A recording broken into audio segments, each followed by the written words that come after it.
Hey guys, I'm Shawn coming at you from Waco, Texas. How you doing? Today we're going to play a song by Foreigner called I Want to Know What Love Is. Who hasn't heard this song? I remember this song so well. Let's take a listen to it. I have a little keyboard sound on here on my Kawai MP11. 2, 3, 4, 2, 1, 2, 3, 4, 1 and 2 and 3. And then the singing. Gonna take a little time to think things over, and so forth. Remember that one? Hey guys, welcome to webpianoteacher.com, our online community where we gather together to learn, play, and share the music that we love. Did you ever know that was over there? Creating a culture of encouragement for all you guys out there who are trying to learn to play piano online. You can do it if you pick the right lessons and you know how to practice. I'm going to help you do that, but first I want to remind you, gather together. We're not alone in this. We've got to be with other people that love music and play for each other. Share what you're doing. Don't be isolated. That's so lonely to do that. And you're really preventing yourself from increasing and developing as a musician and your love of music if you don't ever share it. Some of the people that have the most fun are people who have little garage bands or people that come over and they just play songs together. You know, someone strumming a guitar, someone playing some chords on a keyboard, someone singing. It's so fun to do that, and it's so relaxing, and it really just lets you forget about all the craziness in the world for a while and enjoy music. So I encourage you to do that. Get a little band started. Share what you know with someone else. You can do that sometimes just by teaching them what you've learned and kind of enlightening them in music. All right, well, let's get to the other camera here. You can see the sheet I have up here, and it is extensive. I write out the whole thing. It's kind of zoomed in right now. But as a member of webpianoteacher.com, you can download this sheet. Very helpful when you practice. You can print it out.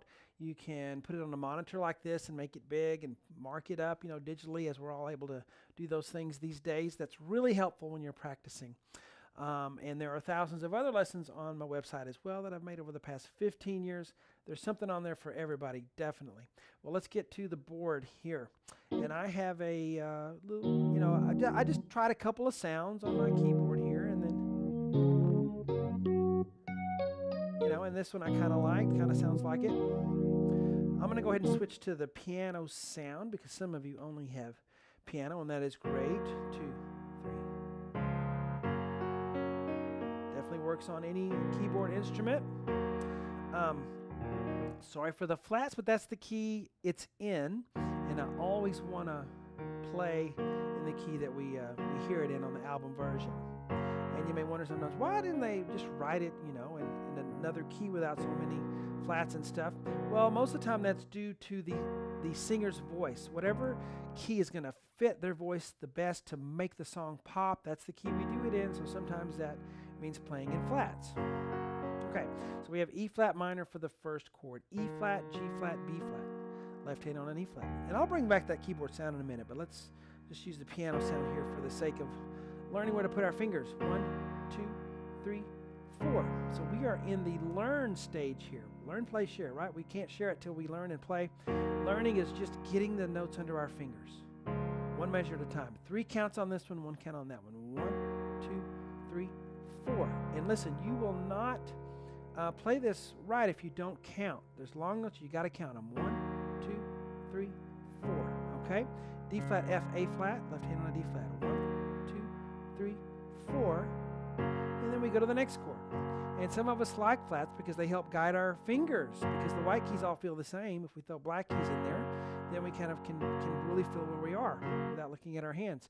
D flat, G flat, B flat on the right, left hand on a G flat. And then we have do, do, do, do, another keyboard sound. It's not the same one. We got to put it in there. It's part of the song. So I'm going to go up here, G flat, D flat, E flat, B flat. 1, bum, bum, bum, bum. Okay? In fact, if you were teaching this to someone, you said this, this, this, this, I guarantee you they would have an easier time remembering the notes than if we were on all white keys. Okay? So 1. Now, we learned, right? We learned this measure. We learned this measure. Now what do? We play. We put those two measures together and spend some time in good repetitions playing those measures. 1, 2, 3, 4, 1, 3, 4. And you can actually hold the pedal if you have a piano sound. If you have a keyboard sound, I would not hold the pedal. It's going to blur too much. 3, 4. Next measure, I went to sharps. Why do I do that? It's my crazy brain. The way I hear things is it's a B chord to me, so I write it in sharps. And a lot of you are just used to me, so it doesn't bother you. D sharp, F sharp, B. 1, 2, 5, left hand on a B. Because I never hear that as a C flat chord, which is what it would be called here. I hear it as a B major chord. Okay? So this measure has 2 counts. Real quickly, let's talk about time signatures. A lot of my method involves listening and copying the rhythm that you're hearing from me. And occasionally I'll mention some things like this. And it's important here, this song, as in most songs, are 4 counts. 1, 2, 3, 4. 1, counting to 4 over and over again. Well, sometimes there'll be just a measure of 2, 4, where there's not 4 counts, just 2. And we've heard this song so much we don't really realize that's what's happening. But when you're playing it, I think you need to realize it. It's only 2 counts on that one, and then we go back to counting to 4. Just happens sometimes. All right, so on this measure here, back to the board, we have a B major, 1, 2, then we're back to E flat minor, for 4 counts. So 1, 2, 3, 4, 1, 2, 3. Okay? And I also could have written this in sharps. I could have called these D sharp, F sharp, A sharp, but my brain hears it as flat, so I write what I'm hearing so that I can get through the lesson. 1, 2, 3, 4, 1. 1, 2, 1, 2, 3, 4, 1, 2, 3. And you hear an A flat very softly. The keyboardist plays an A flat there at the end, and you do it again. I'm going to switch back to this keyboard sound. 2, 3, 4, 1, 3, 4, 1, 2, 1, 2, 3, 4, 1. See how it lasts? See how you play that? It doesn't diminish. It doesn't decay. A piano sound will decay, and that's fine. So if you're on piano, you might want to play it more like this. You